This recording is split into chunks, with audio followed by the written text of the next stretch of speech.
This is the cinematic equivalent of raking up leaves and then running through them and crashing through them and spreading all the leaves back out.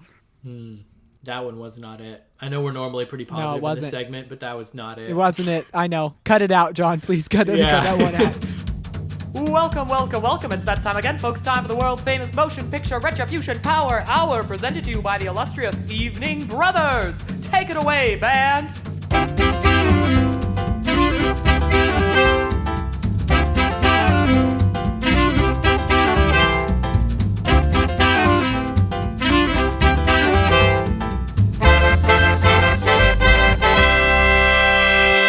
Lycan, I don't know if you know the fucking thin ice that you put us on just now by saying the last two episodes we recorded were really solid. Do you know what that did to my headspace just now?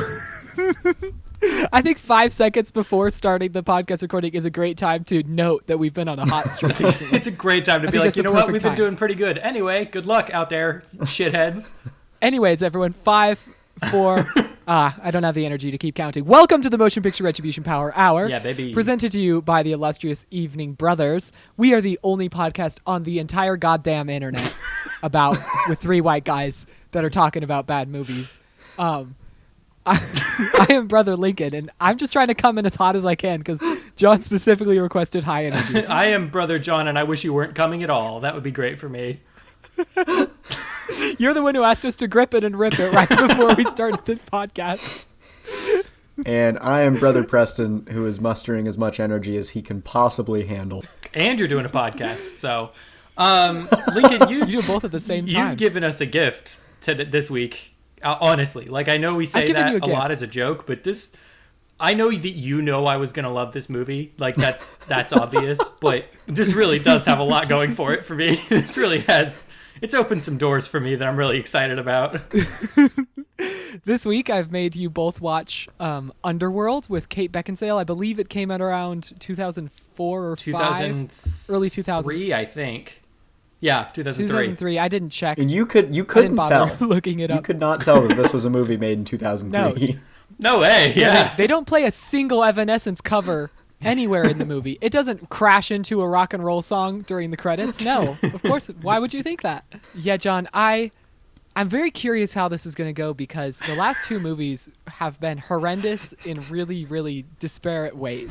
Where R.I.P.D., Rest in Peace Department, the first one, was just kind of wild and really poorly constructed, and it felt like there was no overall plan, and so it's very hacked together with moments of greatness and just so many moments of just dirt, nothing, sadness, disturbing imagery.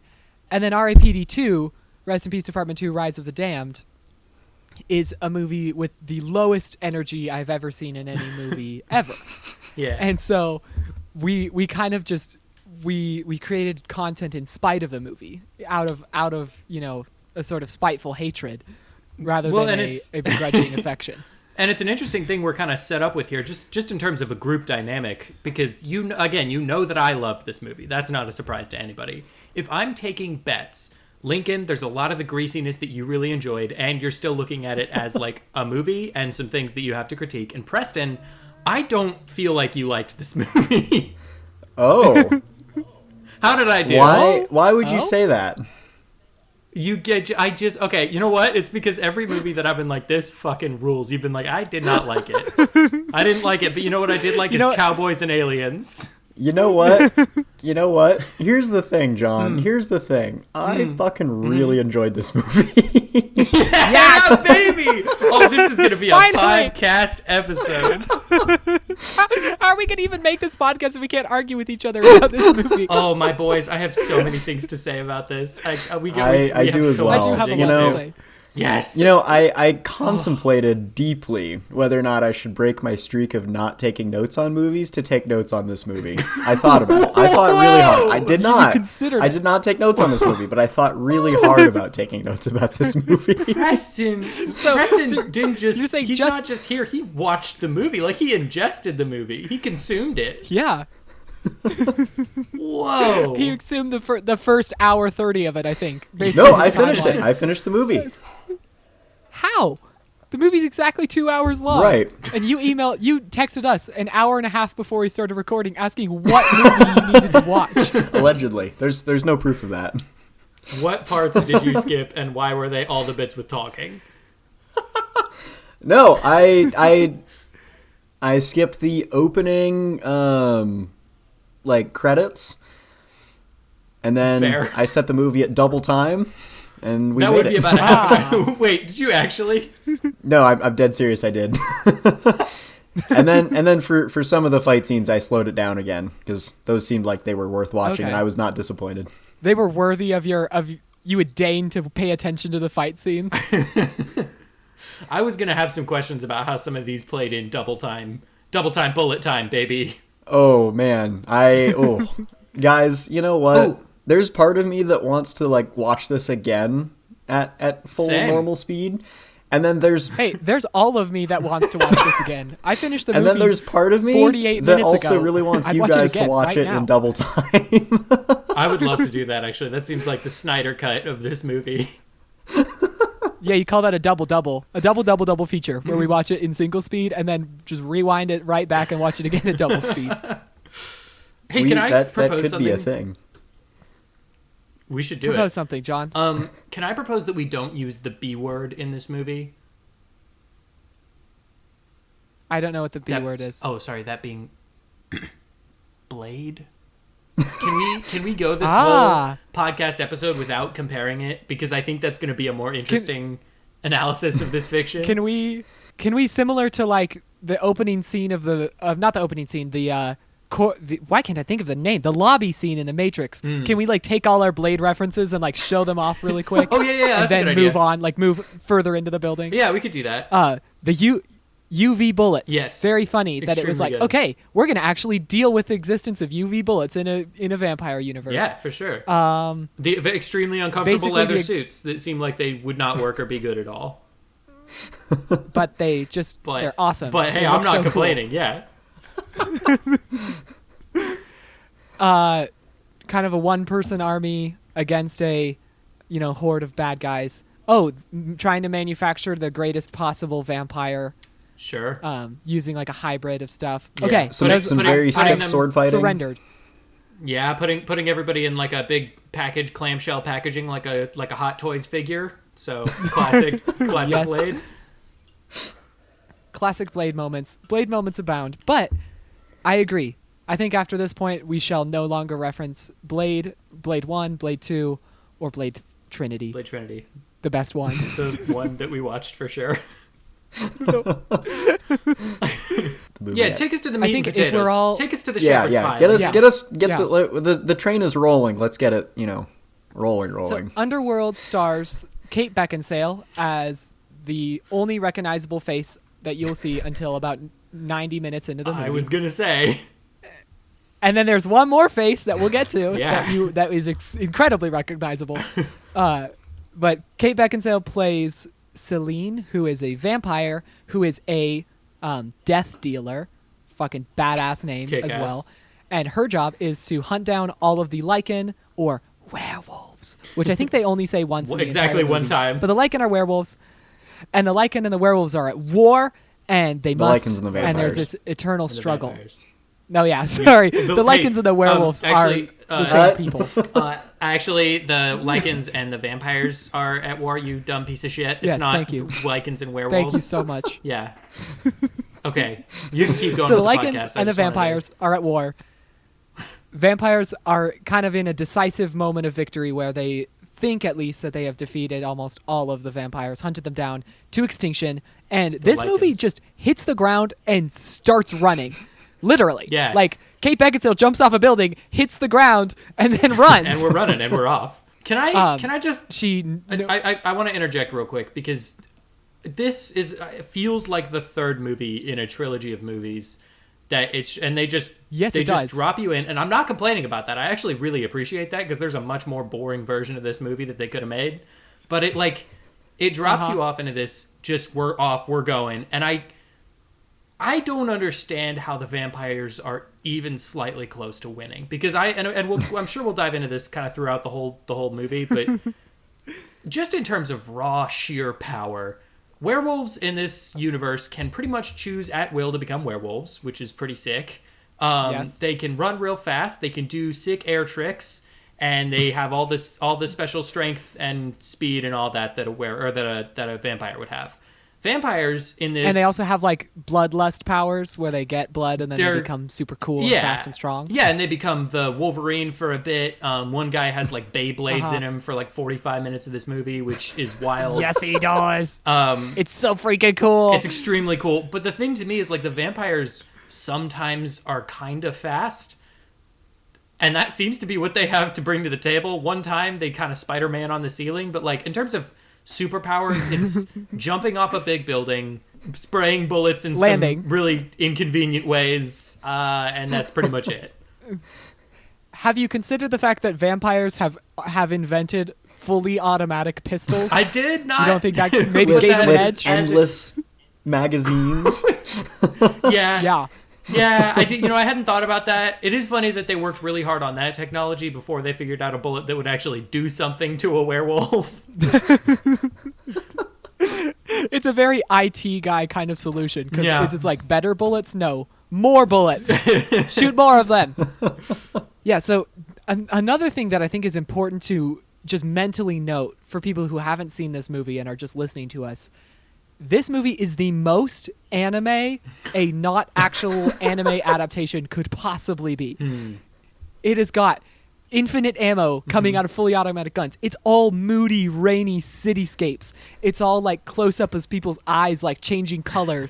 It's like jumping and slicing somebody and then like waiting for 2 whole ass minutes while you see the results of the blade to be cut. Wow.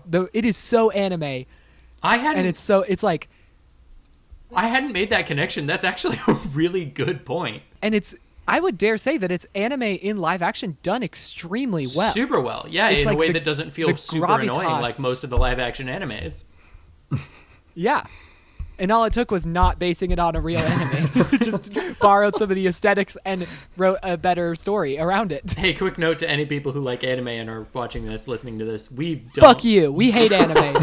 What I was going to say is that we are not maybe the end-all be-all resource on information for anime, so like what you like, and it's okay, and maybe just don't trust our opinion on whether or not this is a good version. Okay. No. Or, nope, yep, sorry, no. Lincoln just sent me a text. I watched 10 minutes of Cowboy Bebop, and I know everything I need to know about anime. Lincoln just sent me a text that says, if you don't support me, I'm going to kill your whole family, so fuck you, anime people, you dumb shit-ass bitches. Fuck you all. Based on my experience of also watching part of exactly one anime, I will 100% agree with both of you. Hey, guys. Yeah, that this is like anime, but only the good parts of it, because anime fucking sucks. We're digging a hole that I'm not entirely guys, sure we want to be digging. Who do you want to insult next? Hey, what kind of militant fan base do you want to get really angry now? Do you want to talk crap about Taylor Swift while we're at it? A third of a half of our fan base right now. Or maybe all of them. Who knows? He will be fine. I'm just not sure if this is really. So what? We lose one fan. The direction we want to take this podcast necessarily. So we have a chase down to the subway. Kate Beckinsale, Celine is trying to destroy a bunch of werewolves. She sprays an absolute hell of bullets.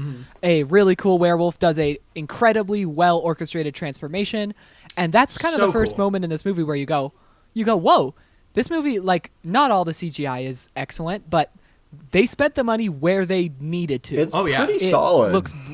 It's so good. Yeah. My favorite thing about this movie is that they have practical werewolves. Like, obviously, some of the time it's CGI, so fun. But they have insert shots where it's just a werewolf costume, and it looks fucking rad. It looks awesome. And she sprays bullets. The bad guys take down her 2 people that she was hunting werewolves with, and she sees a man, and they make this eye-to-eye connection all of a sudden, and it might be love. We don't really know yet, though. It's not. She comes back to the manor. It's not love. That's the other surprising thing. It's not love. It's not even horniness. I have a note here that just says this movie's 100% hot and 0% horny, which I think is maybe the first time we've ever had that hot and horny ratio. We watch a lot of horny movies. We don't watch a lot of hot movies. We watch though. so many horny movies. We don't watch a lot is excessively hot movies. I think there's a balance that this movie has not reached. I hate that is the perfect way to describe this movie. I hate that so much, and that is so accurate. Thank you. This movie has a diverse range of casts and characters who are all at maximum hotness all the time. Oh, sexy as hell. Like every single one. Even I don't want to talk about Davy Jones yet, but I want to so bad. Hey, David Jones. David. Sorry. I do like that, like, for the first, 10 minutes of the movie watching this scene, it's so green. Like, everything is just so green. And if I had been taking notes, I would have written down, is this movie trying to be The Matrix? And yes, it is. It tries so hard. There you go. I don't see it. But it's succeeds.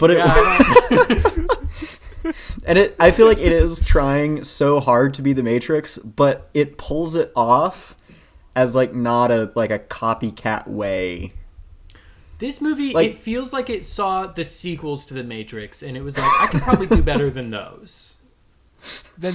And I might argue that it does. And it does do better than the sequels to The Matrix. So we have, yes. So we see they make this connection.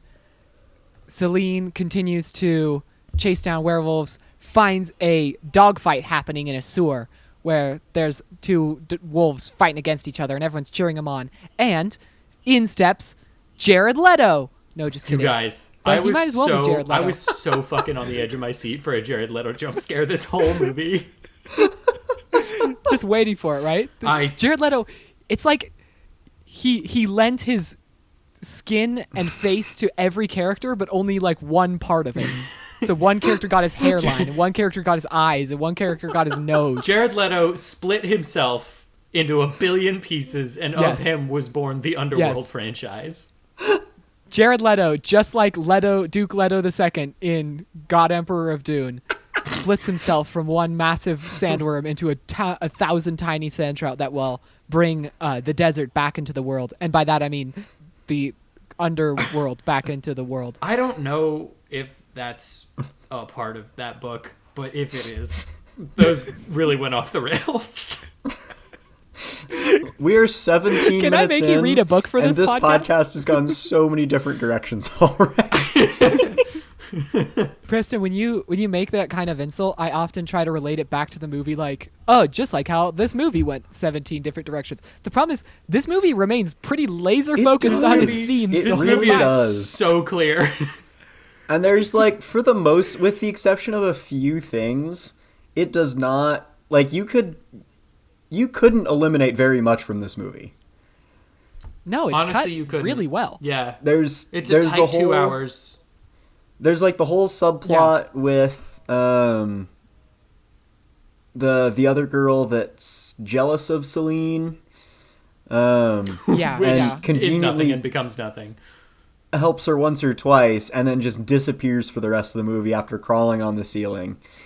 You could have cut that out, and I think that's kind of it, which is impressive. Yeah, you're right. That is pretty much all they could have cut. I think this movie, it's very strange being on this podcast and being complimentary about a movie. I'm so nervous that this isn't going to be good content. But this movie is kind of a masterclass in the idea that the clumsiest, most perfunctory showing still does better than the most elaborate telling. This movie takes the opportunity when they say, why would these werewolves be chasing this man? And then it cuts to his name on a screen, and then it cuts to his name on his ID jacket because he's a surgeon working at the hospital. And then you already are said, oh, something's important about his last name. And it does that just through the framing. And it's so strange that this movie was not considered good at its time, but just that simple idea of let's use a clumsy image to show off this instead of just having someone say it out loud. It makes this movie feel so engaging out of nowhere. Well, and you know what fucks my nuts about this movie? is that Oh, wow. the movies that we watch on this podcast, generally speaking, are greasy and gross in a fun way, and also they're bad, right? And this is greasy and gross, but it just kept setting things up that I might just internally, because I knew I was watching a movie for this podcast, I was like, they're never going to fucking touch on that again. It's never going to mean anything.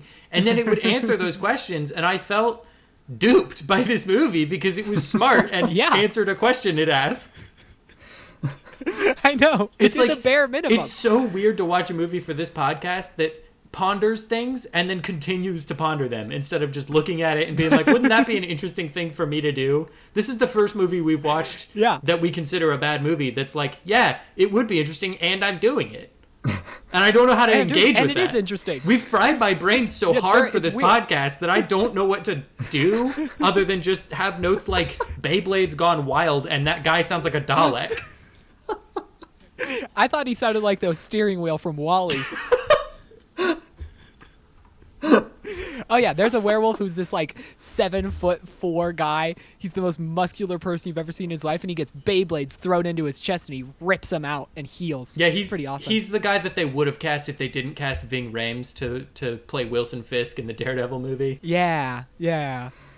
Preston, because Ving Rhames is a superior actor. Preston, if you were gonna write a note, if you would have written a note about his voice, what would you have compared it to? I don't know. Mostly because every single time he was on the screen, I could not connect his voice. Take your eyes off his nipples. to the rest of them. And just my brain just could not match them up at all. That is fair. I can see that. It was kind of like if you had like, I'm trying to think of a good example. If you had like Will Smith come out and like Kermit's voice from the Muppets came out of it, it would be that jarring. Yeah. Yes. So we've got this guy named Michael Corvin. I think he's a surgeon. He is being hunted down, and the werewolves, for unknown reasons. Another shocking thing. They don't tell us why for a long time. The werewolves just do a test on some other Corvin's blood, and they go, it didn't work. And they're like, oh, I'm intrigued. What didn't work? And you know that they have to get his blood for some reason. And you know now that Kate Beckinsale, Celine, now knows that he's important and has come to find him. Which, just a quick thing on him being a surgeon. This is Doogie Howser, right? Like, he is a 12-year-old. He doesn't have the face or body of an adult human male. Or a human female, honestly. He looks very young. He looks about 19, far as I can tell. Yeah, like, it's really scary that he's a surgeon. If I had a surgery and my doctor walked in and he was this little rug rat, I think I would walk out of the room. And he hit his vape and then threw it across the room. If he was like, my mom keeps getting on my ass about this vape, so I gotta only vape in here. I don't fucking know, man. Surgery's pretty mid. I don't know what vape sounds like. That was the best I had. Guys, I don't think that was right. He's like, guys, I am locked into this surgery now. This is gonna be Sigma, guys. Yeah, he can only do surgery if there's also like a Subway Surfers playing on the background. He sets his phone down on the patient's abdomen and turns on Instagram Reels. He's got two phones. One of them Subway Surfers, the other is Reddit, and he's just like scooting through it like how to surgery. How to do surgery. Sort by best. r/am I the asshole? Dear Reddit, I was doing a surgery and I was typing on you. Is that bad? r/ is this an asshole? I need to know right now.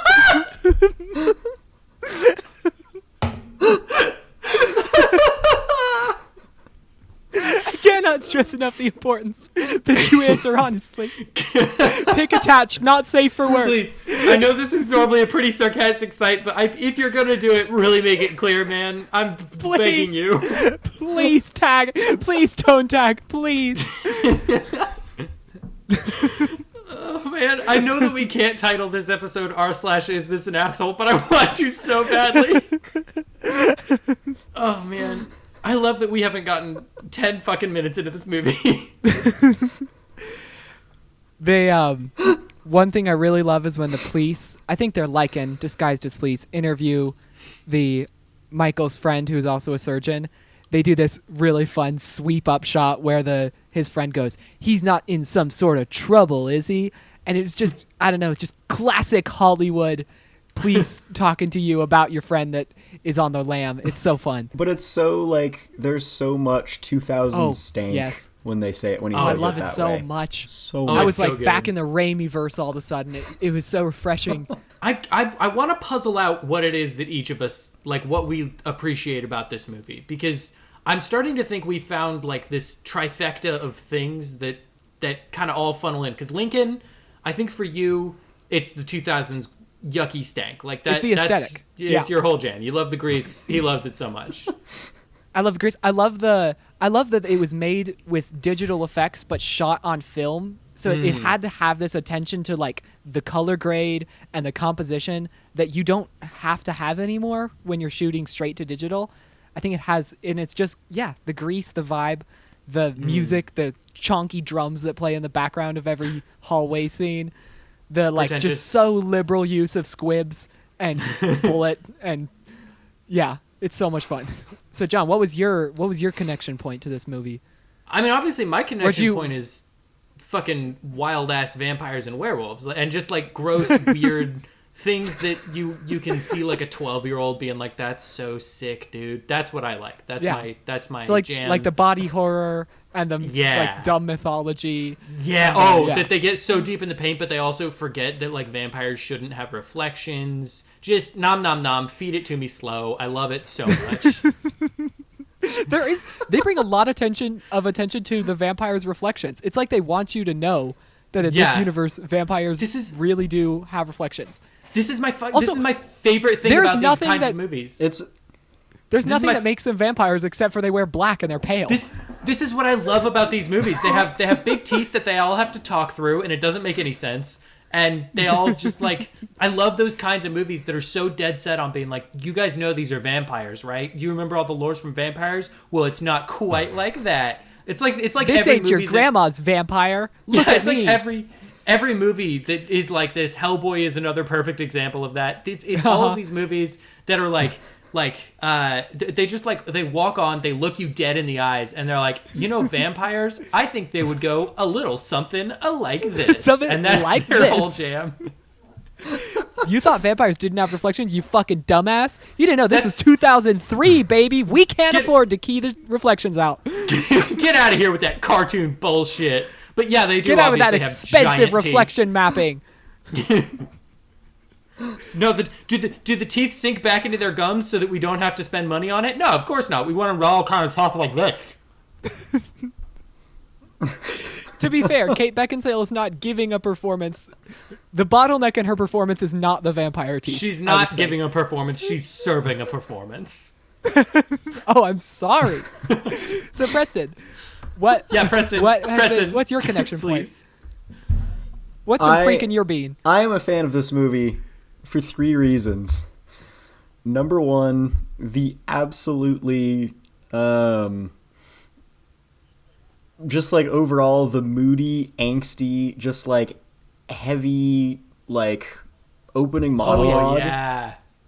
And just like that, like the whole movie is just so like moody. By the way, one of maybe 2 opening monologues of any movie I've ever liked.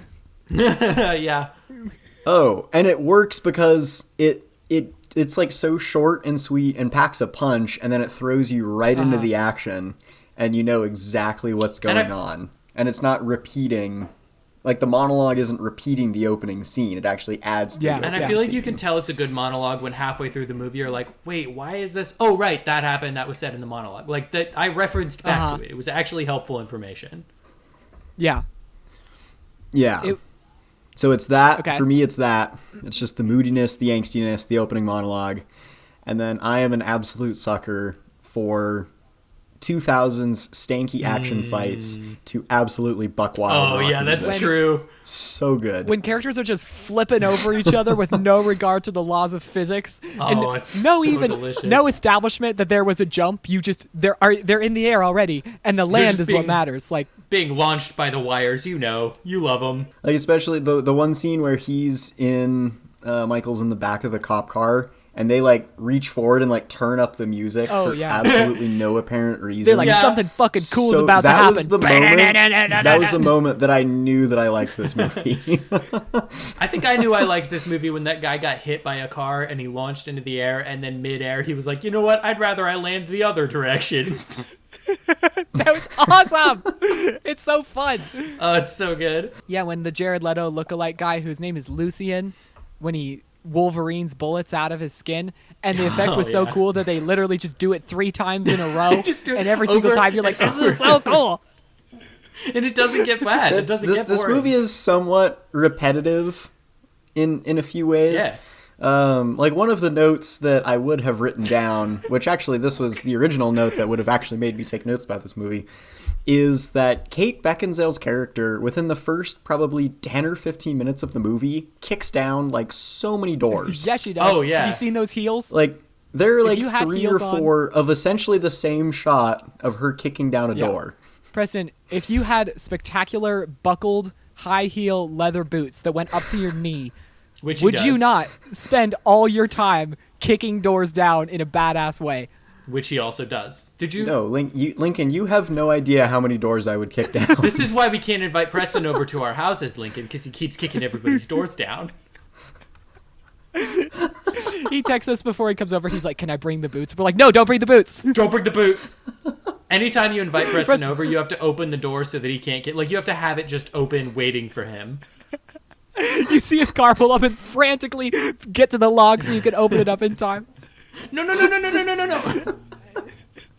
He needs a 100% open door path from him to the dining room. Just no doors in his way, or he will kick them down.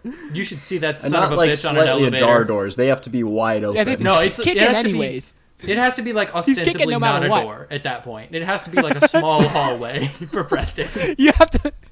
We have to take the doors off the hinges. If there's a door frame in sight, his boots are flying into the air. That's all he knows. These boots were made for kicking down everybody's doors. And that's just what I'll do. Honestly, you know what, never mind. The other shot that I would have made a note about is they have the same shot 3 different times of Kate Beckinsale walking through the lobby. Yeah. Of the Vampire Manor house. Getting judged by all the hot 3 vampires. times. And don't get me wrong, it's a great shot all 3 times. Did they need it every time? Absolutely not. You gotta remember, you have to be reminded that there's this weird harem of vampires before you get to the Vampire Business Center. Yes. It is true. This movie... We gotta be transparent about this movie's flaws because it gestures at a vampire world, and by gestures I mean like literally, like Kate Beckinsale gestures towards the world of vampires and then continues on to where the more interesting story's happening. No, you're not wrong. I will not go on like this is not. I think that's why this episode will work, because it's not like when we tried to talk about The Nice Guys for Christmas, when we were like, let's give ourselves a little gift. That was not a gift. It was a curse, because we just said cool stuff about the movie that everybody's already said, and that was the episode. Yeah, I don't think anybody really says a lot. We're treading new ground on this. Yeah, there's not a lot of underworld discourse on the internet, as far as I know. No. Yeah, nobody's like, hey, you guys really, you're all sleeping on Underworld. In fact, I kind of want to start the Underworld uprising.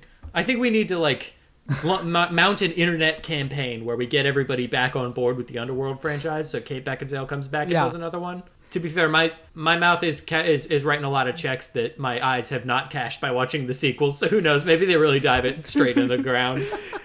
Yeah, I have no idea what the sequel... I've only seen this movie, and I've seen it twice, and I kind of want there to not be any sequels. I'm kind of cool with the way things end.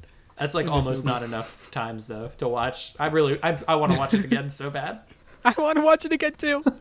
I got the DVD sitting over there. I want to go pop it in the player right now. Speaking of vampire business, one of the overarching plots of this is that vampires are ruled by elders, and the elders take turns ruling for a century at a time, while the other 2... There's 3 elders who each rule for a century at a time, while the other 2 are in hibernation. And one of them is named Victor, and he is not due to be awoken yet. Marcus, the other guy, was supposed to be awoken, but Celine figures out that there's this plot against the vampires. She knows that what's his name, Michael, has something to do with it. She knows that her boss, Drangus, is a traitor. And Craven, that's his name. Craven the Hunter. There it is. Yes, of course. This is a better Morbius movie than the Morbius movie. I'm interested. This might also be a better Craven the Hunter movie than the Craven the Hunter movie. Yeah, that remains to be seen, doesn't it? And so she wakes up Victor, who is played by Bill Nye, not the science guy, the Davy Jones guy. Yeah, Bill Nye, the Davy Jones guy. Bill Nye, the Davy Jones guy. And who is giving a very proto-Davy Jones performance out here. He is. As a disgusting vampire corpse that's slowly getting animated throughout the course of the movie. He is, and when he gets a chance to talk, he puts on a little Benoit Blanc. I don't know if you guys picked up on that, but every once in a while, yeah, he does. Like, I don't think he's even trying to, but he'll be like, "We need to go get to that. We gotta go get. I never knew what I was gonna do." You're so right. Oh, yeah, it's right at the end of his sentences. He just like travels into the deep south real quick. Yeah, it's really wild. Did you guys, just a quick peel behind the curtain here? Did you guys see me flail for a second because I forgot what Benoit Blanc sounded like, so that I just had to try to find it myself? Yeah, I saw you navigating those choppy waters for a while. It was rough. I knew you could make it. I appreciate that you didn't stop me on that one, but yeah, that was rough. And this movie, we see Victor, big vampire corpse boy, has got cobwebs inside his body. Mm-hmm. And that's gross. Oh yeah. Flushed out by the internal. There's two internal shots, like it's a fucking Mortal Kombat movie. One of them, and it is gross. And one of them is to like reanimate the Victor, and the other is an internal shot of becoming a werewolf. And they are some of the greatest cinema I think I've ever experienced with my two human eyes. Yeah, when we watch Stealth, the camera dives into the inner mechanisms of a plane, mm-hmm. but this movie was not satisfied to dive into the mechanisms of a machine. It's like, what if we dove into a human body? This movie was like, I want to get inside Bill Nye so bad. Yeah, but in his like lungs. And I am heart dying and to be on the weird part of inside of Bill Nye. It's like whoever was in charge of animating and coming up with that scene had two things on their like vision board. And one of them was that shot from Stealth, and then the other one is like the opening credits of every X-Men movie ever, and they just merged those two together. They merged that, and they were like, what if it was wetter and wilder and weirder? They turned the grease up to 11. Yes, they did. So when they took a camera to film that definitely real, not CGI scene inside of Bill Nye's body, how do you think the conversation went with him? They were like, okay, you got to do a bunch of prosthetics, and he's like, yes, sir. I can do it.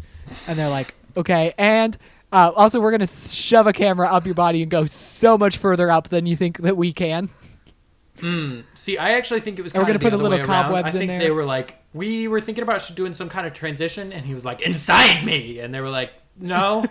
We were thinking on the outside like a movie would do, and he's like, no, the inside's all my bits. No, the inside. He's like... He's like, do you fear death? And they're like, what? What? Excuse me? He points to his butt and goes, do you fear that black abyss? All your deeds laid bare, all your sins punished.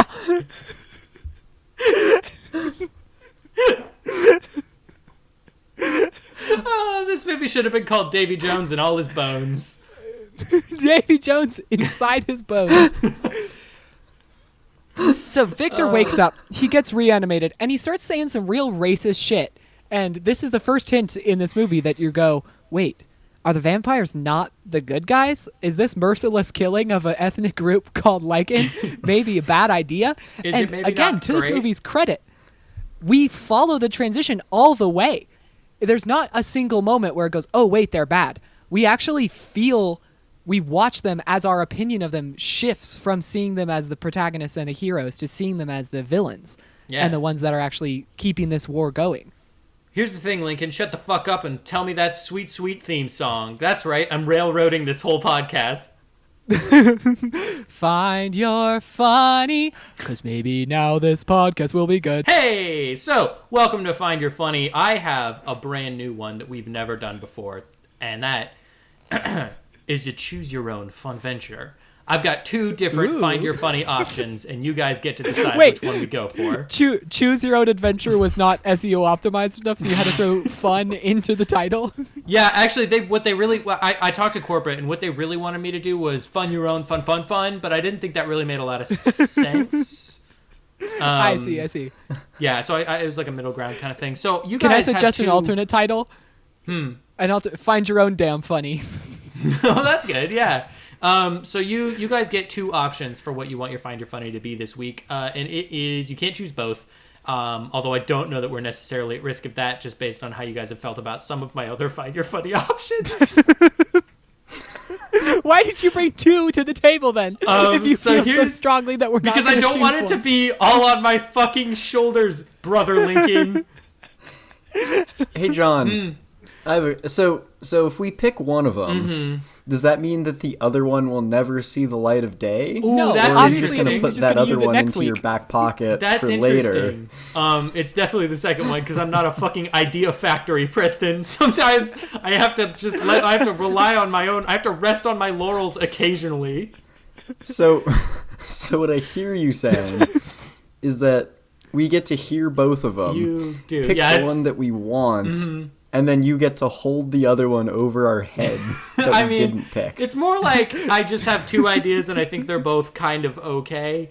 So I just want to decide with you boys. I don't know if I'll go do the other one. If I think of something better, I won't do it. Obviously, the problem is, so John, this way, if it's not fun, it's partially on us. I guess. I see. All right. Preston sees the Find Your Funnies. You're just shuffling blame away from yourself. I guess if Preston sees the Find Your Fun. Oh, go ahead. Just go, John. Just go. Yeah, I was gonna make a joke about Preston, but just push forward.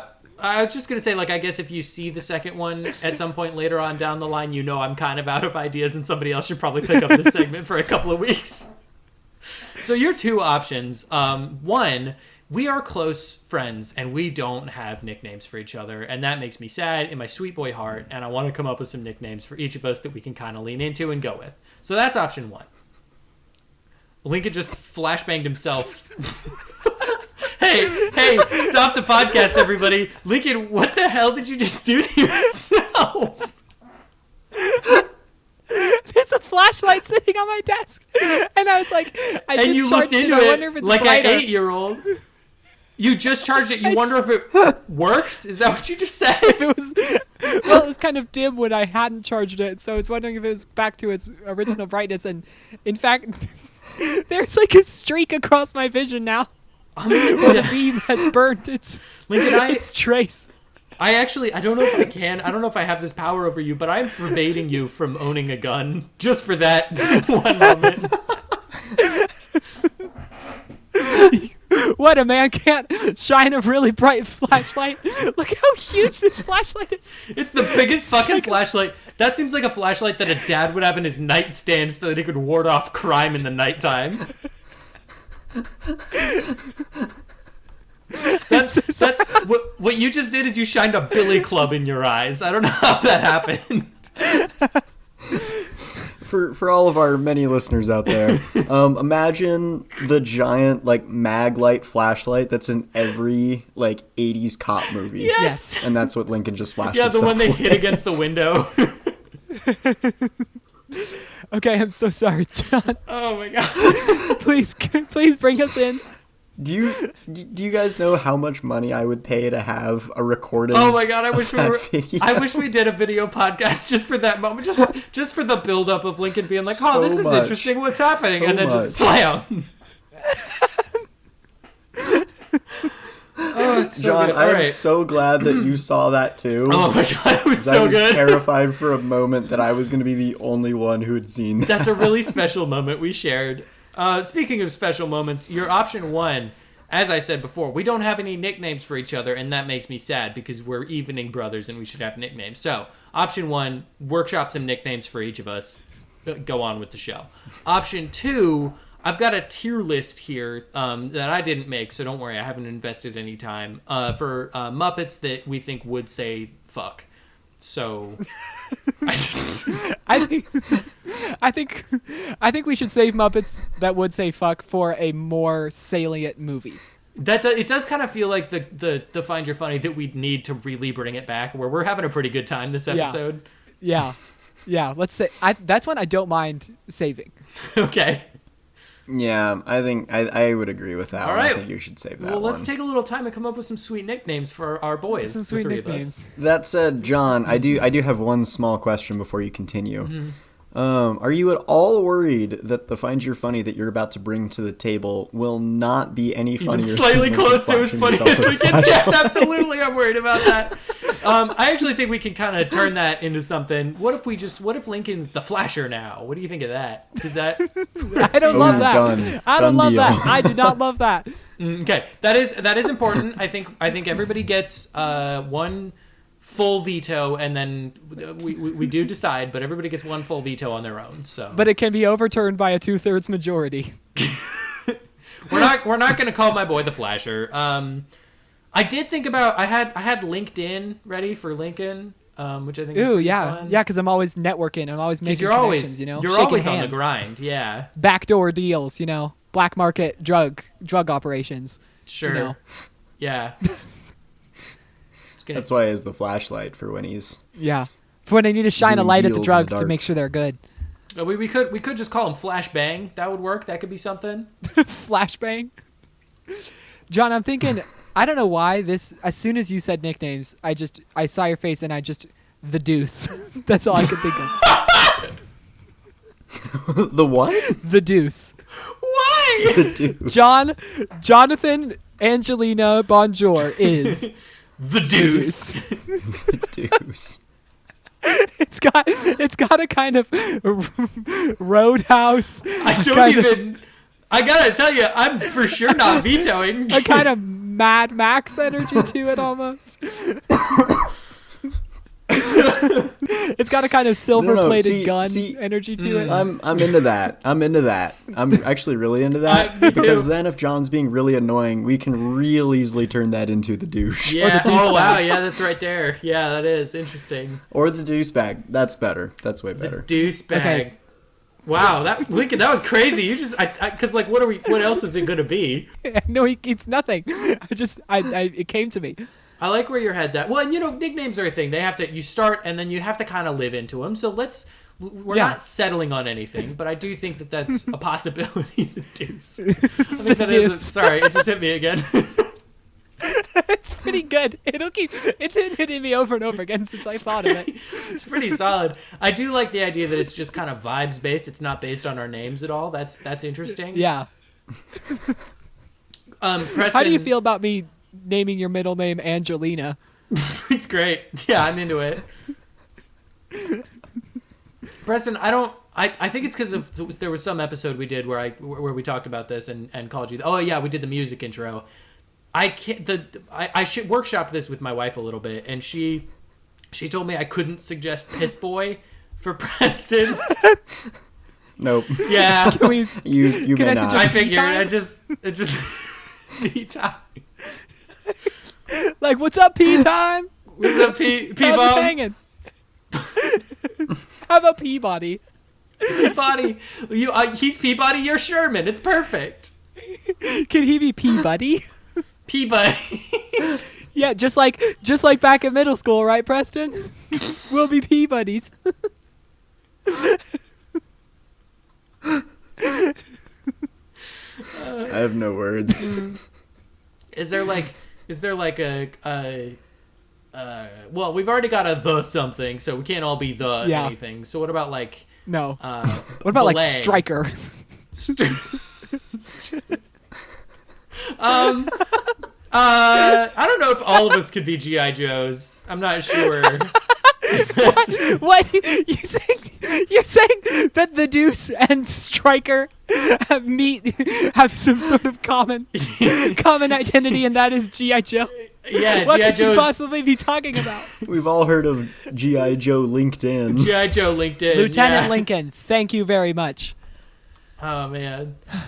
How about leaky? I like that. The leakster. Oh, there we go. The leak.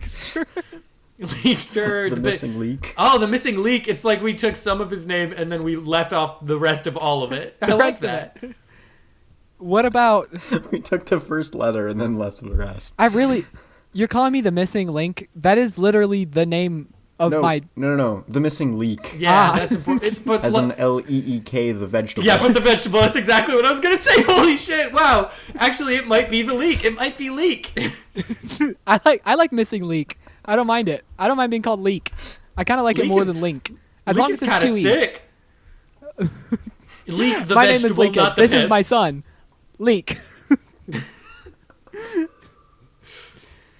So for Preston, are we revisiting Peabody or are we taking it in a totally new direction? Okay, Preston's gonna veto. Yeah, Preston vetoes any piss-related jokes. I do. I shopped this a little. I don't know if you guys heard, but what about like belayer, like something really Cliff intense. boy. Cliff dog. Cliff. We just call him Cliff. What if we call him Clift? Like he's back from the cliff. What if we call him Cliff, but it's short for cliffhanger? Only if it's like an apostrophe D. Ooh, for Clift? Cliff. Yep. Me and the boys getting absolutely cliffed at the club. I kind of like it. I kind of feeling it. I'm into it. So we've got the Deuce. I just want to take a second to revisit how great the Deuce is. Just like that was just off the top of your dome. Because I know that there's a poopy joke in there, but I feel like we're all a little bit too highbrow to really go for those low-hanging fruits. No, this is something to be celebrated. Yeah, I feel this is magnanimity and honor. I feel that this nickname, the Deuce, dies when we use it as a poop joke. Like the second that happens, no more of the Deuce. Yes. Okay, and Preston is called Clift. Cliff for short. We shortened it by removing one single letter and an apostrophe. And Lycan, yeah. You'll be leak. Yeah. What two cool. E's? Should we have an outro song for this segment? No. You sure? Do you want one? Yeah, well, can I interest you in something? It's very similar, but like you found your funny. Fuck you. Something like that. Is that? Okay, fine. Yeah. Okay. You just gave it to us. That's perfect. Cool. I think we really did find it, though. I think we did. I do want to address a quick energy that I think we're just going to have to face real quick, which is we're not going to want to use these nicknames at first because jumping into a nickname is always a little weird. We, by the end of this episode, have to use it at least once for each person. It must be done. Yes. We must cement ceremoniously these nicknames. So I feel like that's important to say. I second that statement from the Deuce. It's so good. I'm so proud of myself. It's so good. Oh. It just hits so fucking hard. Holy shit. God damn, dude. It's just like, I don't think I've ever had just like a straight hit of adrenaline like someone calling me the Deuce.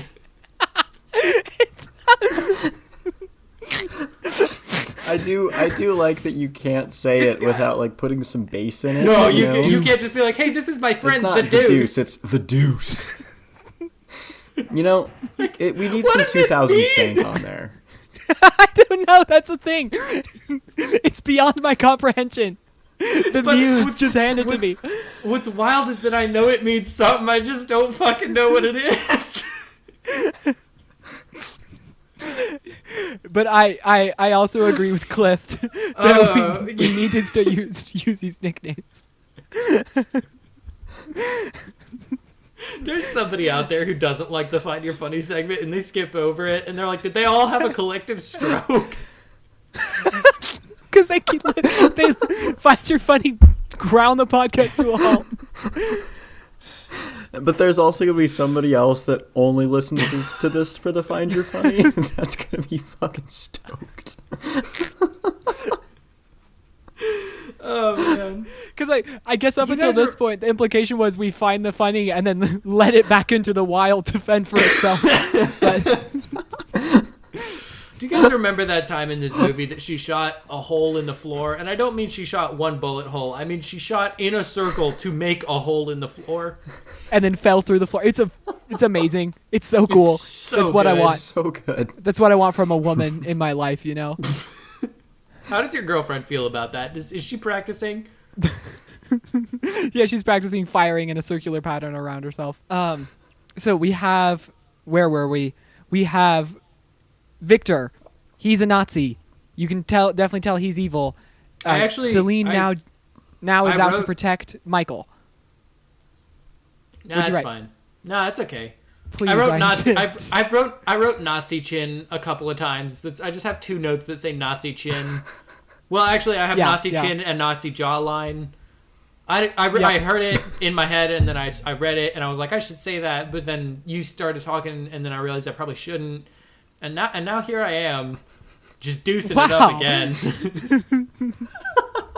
I deuced it. I deuced it hard. No, you cannot corrupt your own name. The Deuce is a place of honor. You're right. The Deuce is what I strive to be every day. Every day I wake up and I look at a picture on my wall, and on that picture, just 2 words: the and Deuce. The Deuce. You look in the mirror, you say, "Are you going to be John today, or are you going to be the Deuce?" Guys, we need to make a movie right now. The hero's journey of the Deuce. I see. So you won't join our other podcast that we're excited about and definitely gonna do, but you'll make a fucking movie with us, Preston. As long as it's about the Deuce, he will. Sure. Yeah, that sounds great, Clift. Right. That's awesome. Clift, come on. Get it together, Clift. All right, Leek, what happens? Kate. These are great. Kate Beckinsale. These are really fun. Is realizing that the vampires are the real bad guys. Meanwhile, Michael is learning about his own personal history and the history of the werewolves and the vampires. We learn that Lucien, the main leader of the werewolves, loved a vampire once who was Victor's own daughter, who he mercilessly slayed because she loved a vampire or a werewolf. Mm-hmm. This all happens. Actually, it's pretty well paced, I'd say. So you feel there's a moment where you're like, I'm not actually sure who the good guy is, but I don't want to root for the vampires anymore because they keep doing awful stuff. And then you kind of realize, wait, the werewolves haven't done anything bad yet. We haven't seen them mercilessly kill people the way that the vampires have. I mean, we did see them tear through a group of people on a train, but other than that, I mean, they did vampires, I guess, but yeah. I'm just saying if I saw like your dad just slice through an entire train car of people, I'd probably not think he's the coolest guy in the world. No, that's fair. I agree. Well, we need to talk about the Urukai. Yeah, and we need to talk about the Blade. When this movie becomes an X-Men movie, right? That's the part we need to talk about. Yeah.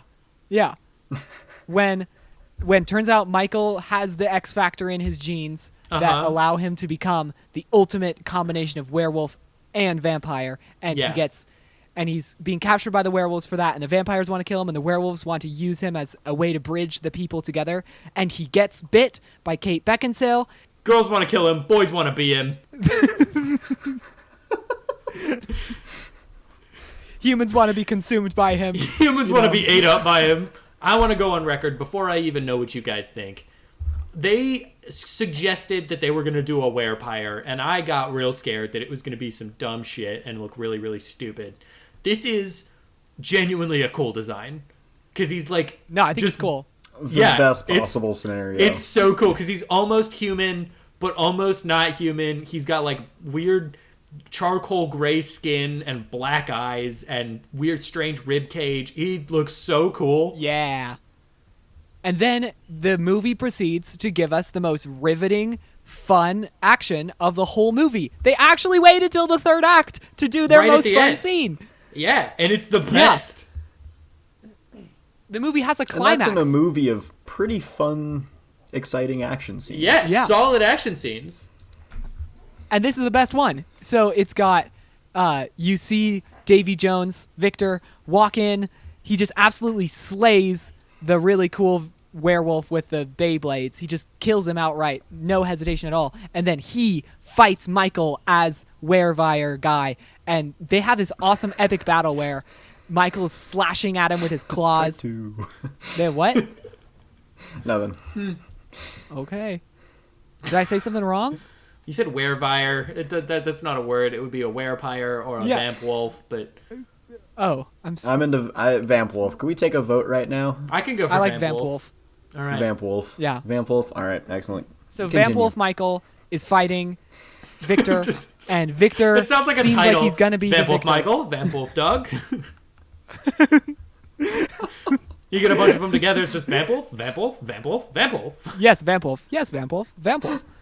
And it looks like Victor finally has claimed victory for himself, where Celine sees Victor's sword that has been thrown asunder, grabs the sword, and with one fell swoop slices up, jumps halfway across the room in an extremely anime moment, and then Cracks we him wait. open like a walnut, baby. And they face off each other, and you're like, what just happened? And then you see a crack develop on Victor's face, and then 3/4 of his head slides off of his body into the water. It's the most satisfying version of this because there's, in the discussions of what this scene was going to be, they thought, okay, she beheads him is 1. 2, she cuts him right down the middle, and that's a step up from beheading. The most interesting one is she cuts diagonally through his skull. Yeah, and we just That's watch as good it as it gets. slip off his body. And then the movie, a prompt 45 seconds later, ends. We out of here. She starts to make out with the weird guy, kind of, and then they're out. And then the narration comes back and she says, well, now all the werewolves and the vampires are all after me, so now it's my turn to be the one who's hunted instead of me hunting everyone else. And then it goes, da-na-na-na-na, da-na-na-na-na, da-na-na-na-na. And I didn't even have to tell you what the title of that song is because you know exactly what I'm talking about. It's a pretty kick-ass ending, honestly. We talk a lot about the distance between end of action and end of movie. This is right up there with the best of them. Oh yeah, it's a Legally Blonde in that it's like 90 seconds total from the height of action and the end of the film. This movie has a lot of shared commonalities with Legally Blonde. Yeah, it stars a woman. Yeah, vamp wolves. Lots of shots of the insides of people's bones and bodies and stuff. That was my favorite part of Legally Blonde when they do the autopsy. But lots of sorority drama. Yeah. Courtroom shenanigans. Sure. Yeah. Bill Nye. I liked in Legally Blonde when she bit that guy's head clean in half. Me too. I think Legally Blonde is a criminally underrated movie. People don't talk about how great the action is in Legally Blonde. It walks so John Wick could run, really. Yeah. The scene where Luke Wilson turns into an unholy combination of werewolf and vampire and proceeds to just absolutely shred some guys. It's the best. It's pretty cool. Yeah. Yeah, that one cameo where Kristen... I have a title. Oh, you have a title. I have a title that it's burning a hole in me. Okay. Legally Vamp Wolf. Preston, you just took 2 words and smashed them together. Thank you for sharing. I really did. I do like it, though. I never said it was good. It just it had to come out. It was burning a hole in my pocket. It had to. I will say you kind of cut the tracks out of the train on that joke that we were making, but that's okay. That's okay. Thank you. Preston does this thing sometimes that I don't think we appreciate enough, where we're kind of making a joke and he's like, "Not that one. What if we talked about a different joke that I was thinking about?" What's up with this one? I wasn't listening to you guys. He's like, "You're playing in the space. I want to play in this space that I made for myself space, out here." And that space is more like a boardroom.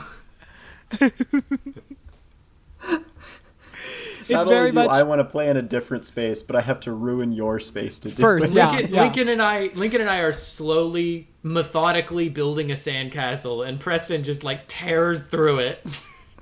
And then he shows you Coco Melon on his phone. He's like, look at this. This is what real fun is. It's crazy. I'm watching that weird show, that weird Russian show about a bear and a little girl. You guys seen that shit? It's crazy. I think...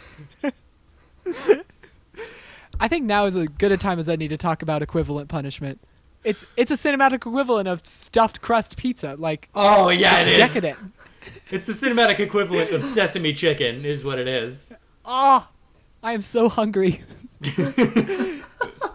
Okay, yeah, we got to keep thinking. Wow. Yeah, we can't get it in 3, right? There, we do this segment for jokes and fun and comedy and stuff. It's not just to reach an end goal.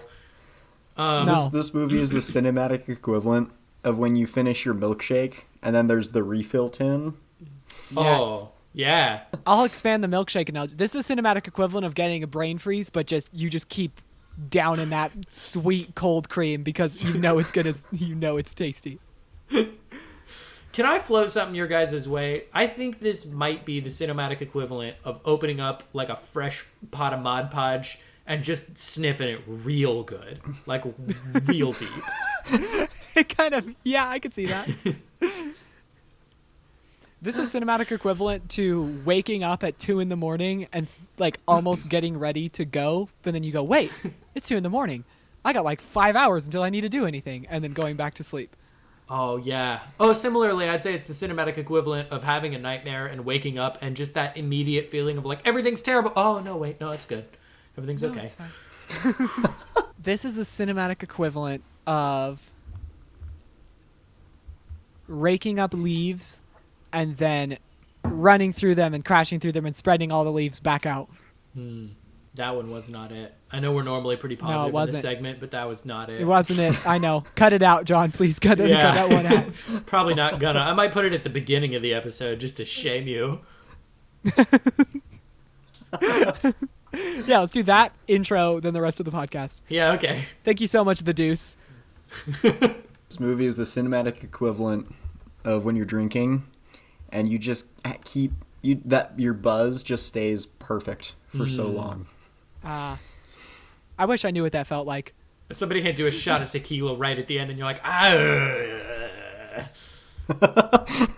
And then your body goes, more is going to make you feel even better. I feel good now. I'm not so sure, body. And your body's like, trust me. And you're like, okay, just this once. Okay, you've never steered me wrong before.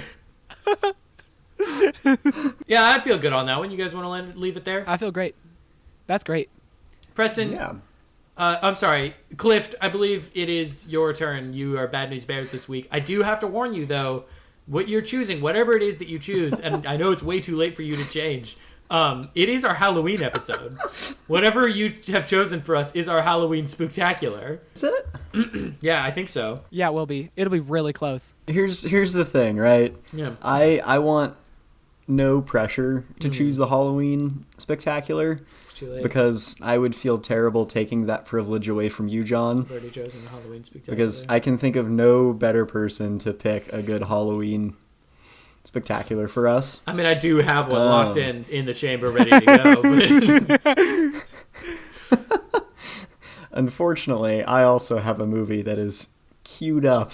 is it Halloween-ish? It is not. It's not great. even close. Okay. No, that's okay. Let's do But yours. but that's okay. And then if the listeners, if they're lucky, maybe we'll do a double feature and we'll knock out mine as a Halloween special. But otherwise, that's okay. I'll say it's always gonna live. That's what I was gonna propose.